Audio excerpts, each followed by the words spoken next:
राज्य महिला आयोग की अध्यक्ष डॉक्टर बबीता चौहान गुरुवार दोपहर करीब 12 बजे लेडी लॉयल अस्पताल पहुंची। निरीक्षण के दौरान उन्हें तमाम खामियां मिली, जिनमें स्टाफ की कमी, पेयजल की किल्लत, अस्पताल परिसर में साफ सफाई और डॉक्टरों की ड्यूटी का शेड्यूल ठीक नहीं था।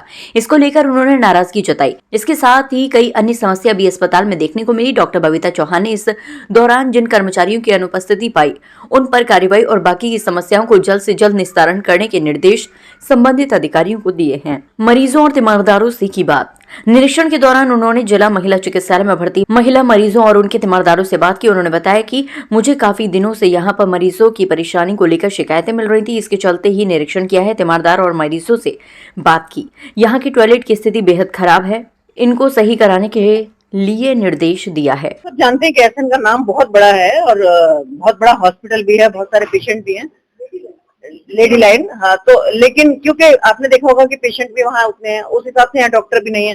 बहुत सारी खामियां हैं ऐसी की जो मुझे नजर आई और जो मैंने अभी बात की है, और उसमें मुझे लगता है कि सीएमओ साहब का रोल कहीं ना कहीं ऐसा है कि जो वो बहुत ध्यान नहीं दे रहे हैं। यहाँ जो डॉक्टर यहाँ मुझे मिली है वो ऑनेस्टली अपना काम कर रही है और अपनी ड्यूटी पे भी है, और बहुत सारे डॉक्टर ऐसे हैं जो एब्सेंट है यहाँ, जो मुझे देख के बिल्कुल अच्छा नहीं लगा। क्योंकि इतने पेशेंट के बाद भी अगर यहाँ डॉक्टर नहीं है तो बहुत ही गलत बात है ये।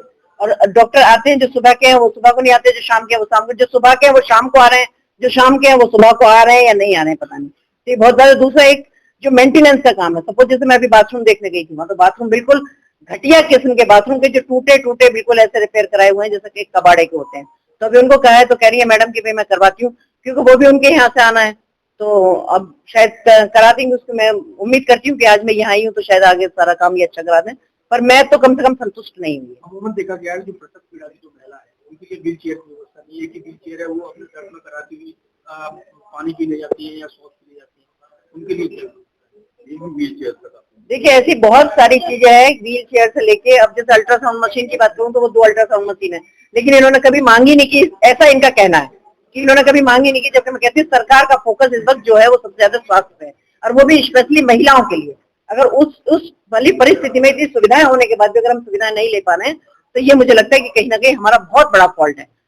तो या चाहे वो व्हील चेयर है, अगर व्हील चेयर एक है और इतनी सारे पेशेंट, किसी को भी जरूरत पड़ती है व्हील चेयर की, तो इतने बड़े हॉस्पिटल में अगर एक व्हील चेयर है तो बहुत ही दुर्भाग्यपूर्ण बात है। तो मैं बनाने के लिए भी तमाम सुविधा की जाती है, छोटी छोटी त्रुटियां करके लोगों को डराया धमकाया जाता है, वसूली की जाती है।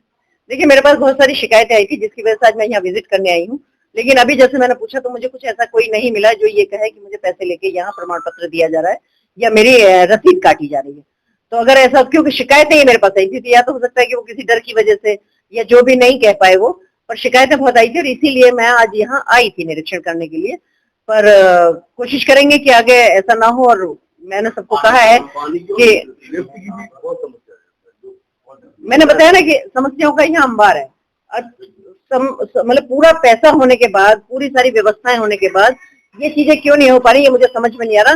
मैंने इनसे कहा कि मुझे रिपोर्ट बना के दो सारी चीजों की, कि किस किस चीज की आवश्यकता है, और आवश्यकता है तो वो पूरी अभी तक क्यों नहीं हुई, क्योंकि सारा सरकार से यहाँ पैसा आता है, सब कुछ चीजें होती हैं, फिर मैनेजमेंट में कहाँ कमी है।